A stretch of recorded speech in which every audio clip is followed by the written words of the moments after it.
Okay, welcome back. Today's lick is it's a really cool, really interesting lick actually, which is a good example of mixing major and minor pentatonics in the same lick. I'm going to be playing this in B.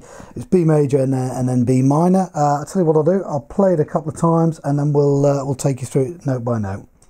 Here we go.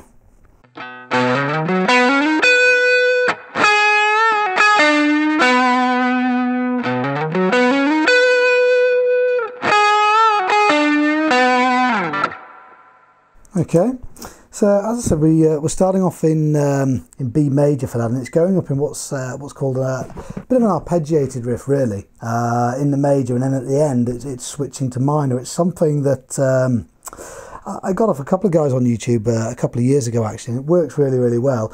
The timing is the most important part of this because it's the main riff. The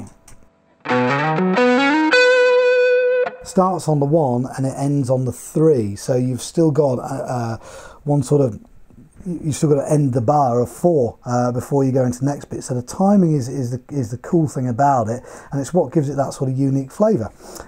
So I'll play it a bit slower for you, and then we'll go through it note for note. Here it is.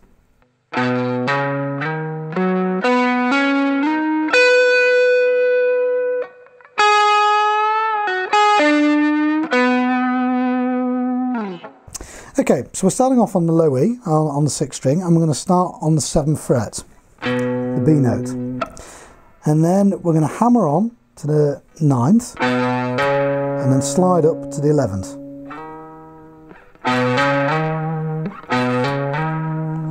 Now, that's dead easy to do, bit of vibrato there, but that's dead easy to do. The trick is in making sure that all 3 notes are sounding out, so you're not going, well, that actually did it right, but as you get faster, you don't want that sort of sound. It's always got to be. And then from there, we're moving on to the 5th string, and we're going on the 9th fret, and then on the 4th string on the 9th fret. So we're climbing up, stacking. It's called stacking, really. So it's easy just to lay your first finger across those. And that's the first part of the riff. But then, as you strike the 9th on the 4th, here, you do the exact mirror of the first bit. So, would be, so, all together. So the notes on the 4th string are the 9th, the 11th and the 13th. And then the last note, you actually skip the 3rd string. You go onto the 2nd string on the 12th fret. With some vibrato, of course, because you've got to hold that note for you know, the remainder of the bar. So that top section would be. So we'll play that all together. And again. It's such a cool riff. It's not something you typically hear in blues, but it's just, you know, a slick and sort of quite fast. You know, you can play it fast. A fast way of getting sort of all the way up through the strings without doing your typical sort of few notes each string, which, you know, is great, but gets a bit repetitive. This is a quick way of getting up to the top there. So after you've sat with your vibrato on this note here, which is the 12th on the 2nd, that's when we're switching back to minor. That was all in major pentatonic. Now we're switching back to the minor. However, we're actually starting on this note here, which isn't really part of it. So this note doesn't generally feature,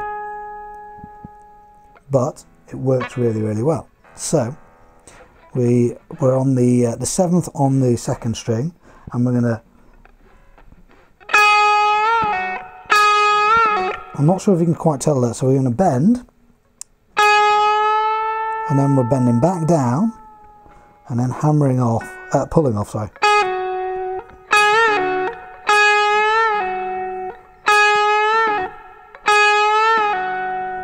And then back up, so it's pulling off onto the 7th, and then back up onto the 9th on the 2nd string, and then we're doing this sort of awkward part to lick. It's not awkward to play, it just sounds a bit awkward, but it sounds really, really cool. And that's going from the 9th on the 2nd string to the 7th on the 3rd. with a little sort of quarter bend really on the second note of the 2. And then we're ending on the octave of the B, so that would be the 4th string and 9 frets. So the second half of that, the part of the lick that's in the minor pentatonic.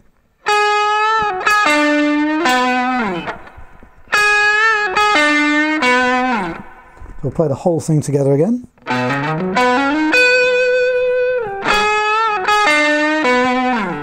You might have noticed in a little bit, I did a little bit of a rake up to the...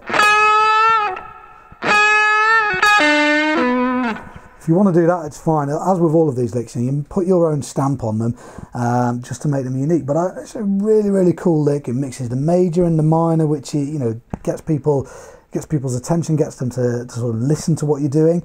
You can also then take this in loads of different places. It adds a bit of a different dimension to your solos as well. I'll play it one more time just because I love this lick so much.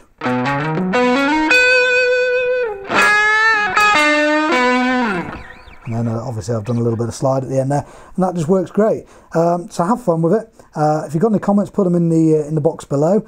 And look, I'll be back soon.